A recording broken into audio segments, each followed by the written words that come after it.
ಒಬ್ಬೊಬ್ಬರು ಮಾತಾಡ್ತಾರ ಏನಂತಂದ್ರೆ ಹೇ ಸಾಹೇಬ್ರು ರಾತ್ರಿ 12 ಗಂಟೆಗೆ ತೆಳಗ್ ಬರ್ತಾರ. ಅದು ತಪ್ಪದ. ಯಾಕಂದ್ರೆ ರಾತ್ರಿ 1 ಗಂಟೆ ತನಕ ಕೆಲಸ ಮಾಡಿ ರಾತ್ರಿ 1 ಗಂಟೆಗೆ ಹೋಗಿ ಮಕ್ಕೊಂಡಿರ್ತಾರೆ. ಮತ್ತೆ 12ಕ್ಕೆ ಬರೋದ್ರೆ ಮತ್ತೆ ಒಂದು ಜಲ್ದಿ 8ಗೆ ಬರ್ಲಕ್ಕೆ ಐತೆ ತೆಳಗ. ಇದೆಲ್ಲ ಅರ್ಥ ಮಾಡ್ಕೋಬೇಕು. ಅವ್ರು 24 ಗಂಟೆ ಯಾರೋ ಒಬ್ಬರು ಕೆಲಸ ಮಾಡಕ್ಕೆ ಇರೋದ. ನೀವು ರಾತ್ರಿ 1 ಗಂಟೆ ಫೋನ್ ಹಚ್ಚಿ ಬರೋಬ್ಬರ್ ಫೋನ್ ಒಬ್ಬರು ಮನೆಗೆ ಯಾರೋ ಇರ್ತಾರೆ. ಇಂಥ ನಾಯಕ ಜಿಲ್ಲೆದಾಗ ಯಾವನ ಹೋದ್ರು ನೋಡಕ್. ಇಂಥ ನಾಯಕರು ನಮ್ಮ ಮಧ್ಯದಾಗ ಇರ್ತಕ್ಕಂಥ ನಾಯಕರು ಇಷ್ಟೆಲ್ಲ ಕೆಲಸ ಇವತ್ತು ಪ್ರತಿಯೊಂದು ಹಳ್ಳಿಗಳನ್ನ ತೋರಿಸ್ತೀನಿ ಬೇಕಾದ್ರೆ. ಪ್ರತಿಯೊಂದು ಹಳ್ಳಿಯಲ್ಲಿ CC ರೋಡ್, ಡ್ರೈನೇಜು, ಸಮುದಾಯ ಭವನ್, ಕಲ್ಯಾಣ ಮಂಟಪ, ಎಲ್ಲ ಗುಡಿಗಳ ಅಭಿವೃದ್ಧಿ, ಕುಡಿಯೋ ನೀರಿನ ವ್ಯವಸ್ಥೆ, ಇಷ್ಟೆಲ್ಲ ಕೆಲಸಗಳು ಮಾಡಿದಾರ. ಇಷ್ಟೆಲ್ಲ ಕೆಲಸಗಳು ಮಾಡಿ ಎಲ್ಲ ಸಂಪನ್ಮೂಲಗಳು ಕೊಟ್ಟು ಇವತ್ತ ಪ್ರತಿಯೊಂದು ಊರಾಗ ಪ್ರತಿಯೊಂದು ಮನೆಗೆ ಸೌಲಭ್ಯ ಮುಟ್ಟಂತ ಕೆಲಸ ಮಾಡಿದ್ದಾರೆ. ಇವತ್ತು ಏನ್ ಕಡಿಮೆ ಮಾಡಿದ್ದಾರೆ ಹೇಳ್ರಿ. ಇವತ್ತು ದಿವಂಗತ ಬಸವರಾಜ ಪಾಟೀಲ್ ಸಾಹೇಬ್ ಹಿಡ್ಕೊಂಡು ಇವತ್ತು ರಾಜಶೇಖರ್ ಪಾಟೀಲ್ ಸಾಹೇಬ್ ಅನೇಕ ಕಾರ್ಯಗಳು ಇವತ್ತೆಲ್ಲ ಹಳ್ಳಿಗಳಿಗೆ ಎಲ್ಲ ಕಡೆ ಕೊಟ್ಟಿದ್ದಾರೆ. ಇವತ್ತ ಅವ್ರ ಚುನಾವಣೆ ಸೋತಿದ್ರು ಕೂಡ ಇವತ್ತು ಕರ್ನಾಟಕದ ಕಾಂಗ್ರೆಸ್ ಸರ್ಕಾರ ಇದೆ. ಇವತ್ತೊಂದ್ ವೇಳೆ ಚುನಾವಣೆ ಅವ್ರು ಗೆಲ್ತಿದ್ರು. ಇವತ್ತು ಭಾಲ್ಕಿದ 1500 ಬೆಡ್ಡಿನ ಆಸ್ಪತ್ರೆ ಆಗ್ತಾ ಇದೆ. ಅಲ್ಲೊಂದು ಆಟದ ಮೈದಾನ ಆಗ್ತಾ ಇದೆ. ಸಾವಿರಾರು ಕೋಟಿ ರೂಪಾಯಿ ಭಾಲ್ಕಿ ತಾಲೂಕು ಹೋಗಿರುವಂತದ್ದು. ಇವತ್ತು ನಮ್ಮ ಸಾಹೇಬ್ರಿಗೆ ಹತ್ರ ನಮ್ಮ ಹುಮ್ನಾಬಾದ್ ತಾಲೂಕಿಗೆ ಎಷ್ಟು ಸಾವಿರ ಕೋಟಿ ಬಜೆಟ್ ಬಂದಿತ್ತು ಲೆಕ್ಕ ಆಗಿರ್ಬೇಡಿ, ವಿಚಾರ ಮಾಡ್ರಿ. ಇವತ್ತು ನಮ್ಮ ನುಕ್ಸಾನ ಒಳ್ಳೆಯದು. ಇದು ಅರ್ಥ ಮಾಡ್ಕೋಬೇಕು ನಾವೆಲ್ಲ. ಯಾಕಂದ್ರೆ ನಾವು ಮಾಡಿದ ತಪ್ಪಿಲ್ಲ, ನಾವೆಲ್ಲ ಕಾರ್ಯಕರ್ತರು ಮಾಡಿದ ತಪ್ಪಿಲ್ಲ. ಇವತ್ತು ನಮ್ಮ ಸಾಹೇಬರು ಸೋತಿದಾರ ಅಂತ ನಾನು ಹೇಳ್ತಾ ಇದ್ದೀನಿ. ಇವತ್ತು ಕಾಂಗ್ರೆಸ್ ಪಕ್ಷಕ್ಕೆ ಅಫ್ಸರ್ ಮೇಯಣ್ಣರು ಹೇಳಿದಂಗ ಇವತ್ತು ಕಾಂಗ್ರೆಸ್ ಪಕ್ಷ ಸೋಲಿಸಕ್ಕೆ ಯಾರಾದ್ರೂ ಕಾರ್ಯಕರ್ತರೆ ಮಾತ್ರ ಕಾರಣ. ಇವತ್ತು ಯಾಕಂತಂದ್ರ ನಾವೆಲ್ಲ ಓವರ್ ಮಾರ್ಕ್ ಅಂತ ಬೋದು. ಏನಂದ್ರೆ ಸಾಹೇಬ್ 35,000 ಓಟ್ನಾಗ ಇದ್ದಾರೆ. ಏನೋ 4-5 ಕಡಿಮೆ ಬರ್ತಾರ ಕಾನ್ಫಿಡೆನ್ಸ್. ಆದ್ರೆ ಇವತ್ತು ಭಾರತೀಯ ಜನತಾ ಪಕ್ಷದ ಸಂಘಟನೆ ಹೆಂಗ್ ಮಾಡ್ತಾ ಇದಾರ, ಅವ್ರು ಯಾವ ರೀತಿ ಸಂಘಟನೆಯಲ್ಲಿ ಮುಂದುವರ್ಸ್ಕೊಂಡು ಹೋಗ್ತಾ ಇದಾರ ನಾವು ಕೂಡ ಅರ್ಥ ಮಾಡ್ಕೋಬೇಕು. ಅವ್ರು ಏನ್ ಮಾಡ್ತಾರ, ಒಂದು ಸುಳ್ಳು 3 ಬಾರಿ ಹೇಳಿ ಸತ್ಯ ಮಾಡ್ತಾರ. ಒಂದು ಸುಳ್ಳು 3 ಬಾರಿ ಒಂದು ಸುಳ್ಳಿಗೆ 3 ಬಾರಿ ಸತ್ಯ ಹೇಳಿದಂಗೆ ಮಾಡ್ತಾರೆ.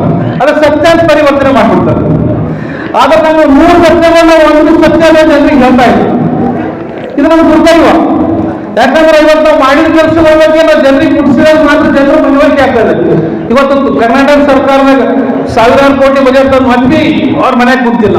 ಇವತ್ತು 24 ಗಂಟೆ ಕೆಲಸ ಮಾಡ್ತಾ ಇದ್ದಾರೆ. ಇವತ್ತು Chitguppa bus stand, Humnabad bus stand, Dharwad Hubballi ಹೆಂಗವ, ಚಿಡುಗುಪ್ಪ ಹುಮ್ನಾಬಾದ್ ಹೆಂಗ್ಯಾವ.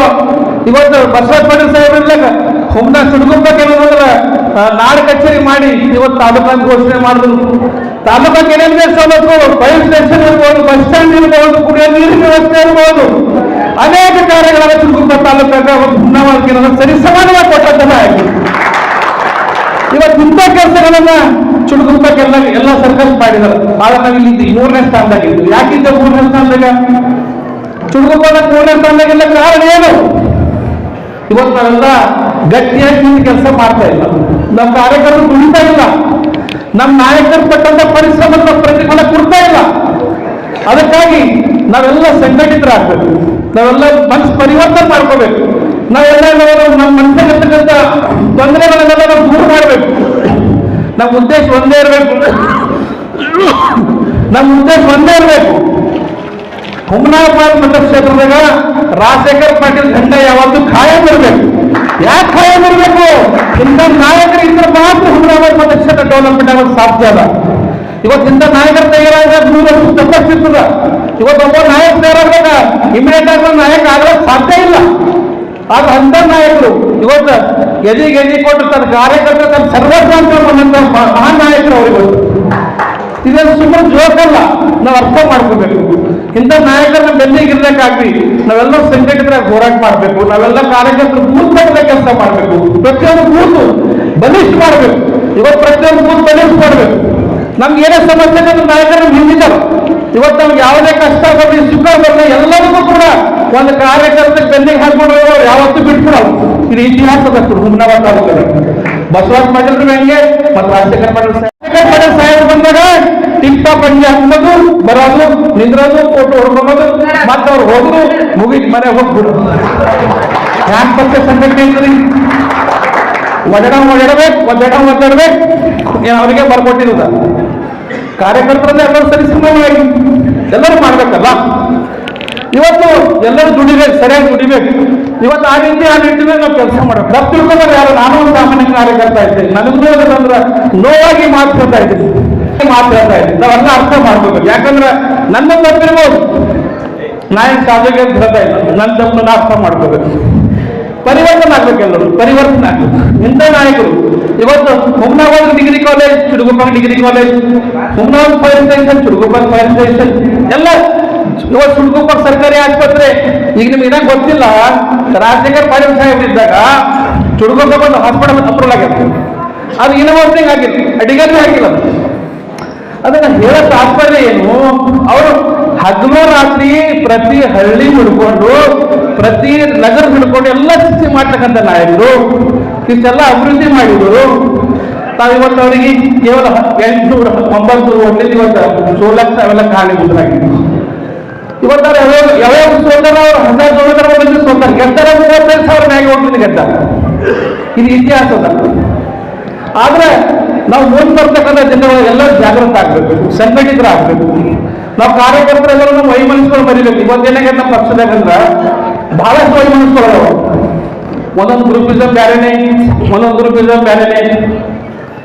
ಅರೆ ಗ್ರೂಪಿಸಮ್ ಮಾಡಿ ಏನ್ ಮಾಡೋದಲ್ಲ, ಯಾವ ಗ್ರೂಪ್ ಎಲ್ಲ ಗ್ರೂಪ್ ಎಲ್ಲ ಹಳ್ಳಗಳು ಎಲ್ಲ ಇಲ್ಲಿ ಹೋಗಿ ಮತ್ತೆ ನದಿಗೆ ಸೇರ್ಬೇಕಾಗ್ಯದ. ನಾವು ಎಲ್ಲ ಹೋಗಿ ರಾಜಶೇಖರ್ ಪಾಟೀಲ್ ಅವ್ರ ಅಂಡರ್ದಾಗೆ ಸೇರ್ಬೇಕಾಗ್ಯದ.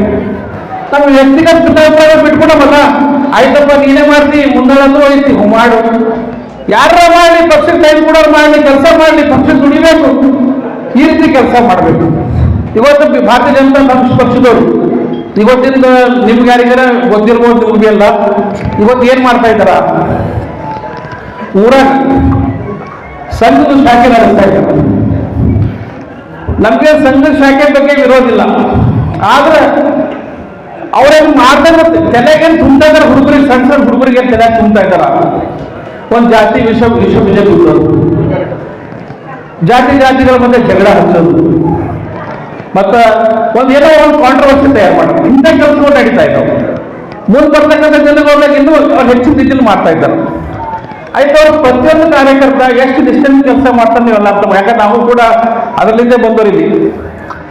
ಆದ್ರೆ ಅಲ್ಲಿ ಪನ್ನ ಪ್ರಮುಖ, ಪೇಜ್ ಪ್ರಮುಖ, ಬೂತ್ ಪ್ರಮುಖ, 1 ಬೂತ್ 20 ಯೂತ್ ಕೆಲಸ ಮಾಡ್ತಾರ. ನಾವಿಲ್ಲಿ ನಾವು ಕೂಡ ಆ ರೀತಿ ಸಾಹೇಬರಿದ್ದಾಗೆಲ್ಲ ಮಾಡಿರ್ಪ, ಅವರೆಲ್ಲ ಪ್ರತಿಯೊಂದು ಊರಿಗೆ ಹೋಗಿ ಬೂತ್ ಎಲ್ಲ ಮಾಡಿಸಿ ಎಲ್ಲ ಮಾಡಿದ್ವಿ. ಆದ್ರೆ ಕೆಲಸ ಮಾಡಕ್ಕೆ ಯಾರು ರೆಡಿ ಇಲ್ಲಲ್ಲ. ನಾವು ಕೆಲಸ ಮಾಡ್ಬೇಕಲ್ಲ. ಇವತ್ತು ಎಲೆಕ್ಷನ್ ಬಂದಾಗ ಸಾಹೇಬರು ಬಂದಾಗ ಬರೋದು ಮತ್ತೆ ಹೋಗೋದು, ಅವರೇ ಎಲ್ಲ ಕಳಿಸ್ಬೇಕು, ಪಾಂಪ್ಲೇಟ್ ಅವರೇ ಕಳಿಸ್ಬೇಕು, ಪಿನ್ ಅವರೇ ಹೊಡೆದು ಕಳಿಸ್ಬೇಕು, ಬ್ಯಾಲೆಟ್ ಪೇಪರ್ ಅವರೇ ಕಳಿಸ್ಬೇಕು, ಎಲ್ಲ ಅವರೇ ಕಳಿಸ್ಕೊಟ್ಟಿಗೆ ಹೋಗಿ ನಮ್ಗೆ ಮನೆತನ ಕೊಡ್ಲಿಕ್ಕೆ ಆಗಬೇಕು. ಇದು ನಾಟಕೀಯ ಒಳಗೆ ಮಾತದಲ್ಲ, ನಮ್ಗೆಲ್ಲ ಥೋಡೆ ವಿಚಾರ ಮಾಡ್ಬೇಕು. ಇವತ್ತು ಬ್ಯಾಲೆಟ್ ಪೇಪರ್ನ ಮುಗಿಸಕ್ಕಾಗಲ್ಲ. ಯಾಕೆ ಇವೆಲ್ಲ ಬೇಕು? ನಾ ಅದೇ ಆದ್ರೆ ಡೊಂಬರಾಟ ಮಾಡೋ ಕಾರ್ಯಕರ್ತರ ಅವಶ್ಯಕತೆ ಇಲ್ಲ. ಇವತ್ತು ತಪ್ಪು ತಿಳ್ಕೊಬೇಡಿ, ಯಾರಿಗೆ ಅಂತ ಪೈಲೆ ಬಿಟ್ಟು ಹೋಗ್ಬೇಕು. ಪಾರ್ಟಿ ನಿಷ್ಠಾವಂತ ಯಾರ ಏಕನಿಷ್ಠಿದ್ದವ್ರು ಪಾರ್ಟಿ ಆಗಿರ್ತಾರೆ. ಅಷ್ಟೇ ಅಲ್ಲ, ಇವತ್ತು ಕಾಂಗ್ರೆಸ್ ಪಕ್ಷದ ಇತಿಹಾಸ, ಕಾಂಗ್ರೆಸ್ ಪಕ್ಷ ಏನ್ ಮಾಡಿದೆ 50 ವರ್ಷ ಕೇಳ್ತಾ ಇದ್ದಾರೆ. ಇವತ್ತು SC ST OBC ವರ್ಗದ ಜನರಿಗೆಲ್ಲ ಮನ ಮಾಡ್ತಾ ಇದ್ದಾರೆ. ಇವತ್ತು ಮೊನ್ನ ಒಬ್ಬರು minister, ex deputy CM Govinda Karjol ಸಾಹೇಬರು ಬಂದು ಮಾಜಿ ಸಮಾಜಕ್ಕೆ ವೋಟ್ ಬ್ಯಾಂಕ್ ಮಾಡ್ಕೊಡಕ್ಕಾಗಲಿಲ್ಲ ಅಂತ ನಾಚಿಕೆ ಬರ್ಬೇಕು ಅವ್ರಿಗೆ. ಯಾಕಂತ ಹೇಳಿದ್ರ 1947 ಸ್ವತಂತ್ರ ಆಗಿದ್ದು, ಭಾರತ ಸ್ವತಂತ್ರ ಆಗಿದ್ದಾಗ ಹ್ಯಾಂಗ ಒಂದ್ ಮನೆ ಕಳ್ಳಂಡಿಗೆ ಆದ್ರೆ ಒಂದ್ ಮನೆ ಸುಧಾರಿಸ್ಲಿಕ್ಕೆ 15-20 ವರ್ಷ ಬೇಕಲ್ಲ. ಸ್ವತಂತ್ರ ಆಗಿದ ಹೊತ್ತಿಗೆಲ್ಲ ಹೊತ್ಕೊಂಡು ಹೋಗಿರೋ ಅಂಗ್ರೇಜರು. ಅವಾಗ ಕಾಂಗ್ರೆಸ್ ಸಂಘಟಿತ ಮಾಡಬೇಕು, ದೇಶ ಬಲಿಷ್ಠ ಮಾಡಬೇಕು, ದೇಶದಾಗ ಸಂಘಟಿತ ಮಾಡಬೇಕು, ಉದ್ಯೋಗ ಸೃಷ್ಟಿ ಮಾಡಬೇಕು, ಕೃಷಿ ಉದ್ಯೋಗ ಕೊಡಬೇಕು, ಎಲ್ಲರಿಗೂ ಏನಪ್ಪ ಅಂದ್ರೆ ಒಂದು ಒಳ್ಳೆ ಕ್ರಾಂತಿಕಾರಿ ಹೆಜ್ಜೆಗಳು ಇಡಬೇಕಾಗಿದ್ದ ಸಮಸ್ಯೆ, ಜ್ವಲಂತ ಸಮಸ್ಯೆಗಳಿದ್ದು. ಜಾತಿ ಮಧ್ಯೆ ಅನೇಕ ಜಗಳಗಳಿದ್ದು, ಪ್ರಾಂತೀಯ ಜಗಳಗಳಿದ್ದು. ಇಂಥ ಎಲ್ಲ ಸರಿ ತೂಗಿಸ್ಕೊಂಡು ಕ್ಷೀರ ಕ್ರಾಂತಿ ಮಾಡಿದ್ರು, ಪಂಚವಾರ್ಷಿಕ ಯೋಜನೆಗಳ ಮುಖಾಂತರ ಮಾಡಿದ್ರು, ಕೈಗಾರಿಕೆ ಅಭಿವೃದ್ಧಿ ಮಾಡಿದ್ರು, ಅನೇಕ ಆಯೋಗಗಳ ರಚನೆ ಮಾಡಿದ್ರು. SC ST ಯಾರು ಹಿಂದುಳಿದವರು ಅದಾರ, ಯಾರು ತುಳಿತಕ್ಕೊಳಗ ಆದವರು ಅದಾರ, ಅಸ್ಪೃಶ್ಯರಿದಾರ, ಅವ್ರಿಗೆ ಮೇಲ್ಬರ್ತಕ್ಕಂಥ ಕೆಲಸ. ಇವತ್ತು ಸಂವಿಧಾನವನ್ನು ಸರಿಯಾಗಿ ಇಂಪ್ಲಿಮೆಂಟ್ ಮಾಡಿದವರು ಯಾರಾದ್ರೂ ಇದ್ದವರು ಕಾಂಗ್ರೆಸ್ ಪಕ್ಷ. ಅವ್ರಿಗೆ ನೌಕರಿಯನ್ನು ಮೀಸಲಾತಿ ಕೊಟ್ಟರು, ಉದ್ಯೋಗವನ್ನು ಮೀಸಲಾತಿ ಕೊಟ್ಟರು, ಶಿಕ್ಷಣದಲ್ಲಿ ಮೀಸಲಾತಿ ಕೊಟ್ಟರು, ಅವ್ರಿಗೆ ಹಾಸ್ಟೆಲ್ ವ್ಯವಸ್ಥೆ ಮಾಡಿದ್ರು, ಇವತ್ತೆಲ್ಲ ಒಂದು ಮಾಡಿ ಇವತ್ತು ಸರಿ ಸಮಾನವಾಗಿ ಬರಬೇಕು. ಇವತ್ತು ಯಾರಿಗೆ ಫ್ಲಾಟ್ ಖರೀದಿಸುವ ಪ್ಲಾನ್ ಇದ್ದೀರಾ? ಹಾಗಾದ್ರೆ ಕೇತಕಿ ಡೆವಲಪರ್ಸ್ ನಲ್ಲಿ ಮೂಲಭೂತ ಸೌಕರ್ಯಗಳುಳ್ಳ CC road, footpath, garden, under drainage, water supply, ಉತ್ತಮ ಪರಿಸರವುಳ್ಳ ಫ್ಲಾಟ್ಸ್ ಲೇಔಟ್ ಲಭ್ಯ. ಬೀದರ್, ಹುಮ್ನಾಬಾದ್ ಸೇರಿದಂತೆ ಹಲವು ಭಾಗಗಳಲ್ಲಿ ಸುಂದರ ಲೇಔಟ್ಗಳಿದ್ದು ಅತ್ಯುತ್ತಮ ಬೆಲೆ, ಇಎಂಐ ಸ್ಕೀಮ್ ಅನ್ನು ಲಭ್ಯ. ಹಾಗಿದ್ರೆ ತಡೆಯಾಕೆ? ಹಿಂದೆ ಸಂಪರ್ಕಿಸಿ 7676474747 ಎಂಡಿ ಸಂಗಮೇಶ್ ಚಿದ್ರಿ, ಹುಮ್ನಾಬಾದ್. ಗ್ರಾಹಕರ ಸ್ಯಾಟಿಸ್ಫ್ಯಾಕ್ಷನ್ ನಲ್ಲಿ ನಂಬರ್ 1 ತೃಪ್ತಿಕರ ದೈಹಿಕವಾದ ಹುಮ್ನಾಬಾದ್ನ ಎಸ್ವಿ ಟಿವಿಎಸ್ ಶೋರೂಮ್ ನಿಮಗಾಗಿ ತರುತ್ತಿದೆ ಹೊಸ ಮಾಡೆಲ್ಗಳ ಹೊಸ ಬೈಕ್ಗಳು. ಇಲ್ಲಿ ಟಿವಿಎಸ್ ನ ಸ್ಪೇರ್ ಪಾರ್ಟ್ಸ್ ಹಾಗೂ ಸರ್ವಿಸ್ ಕೂಡ ಲಭ್ಯ. ಹಾಗಿದ್ರೆ ತಡೆಯಾಕೆ? ಹಿಂದೆ ಭೇಟಿ ನೀಡಿ. ನಾಗಲಕ್ಷ್ಮಿ ಧಾಬಾ ಹತ್ತಿರ, ಗುಲ್ಬರ್ಗಾ ರೋಡ್, ಹುಮ್ನಾಬಾದ್. ಹೆಚ್ಚಿನ ಮಾಹಿತಿಗಾಗಿ ಸಂಪರ್ಕಿಸಿ 8494951009.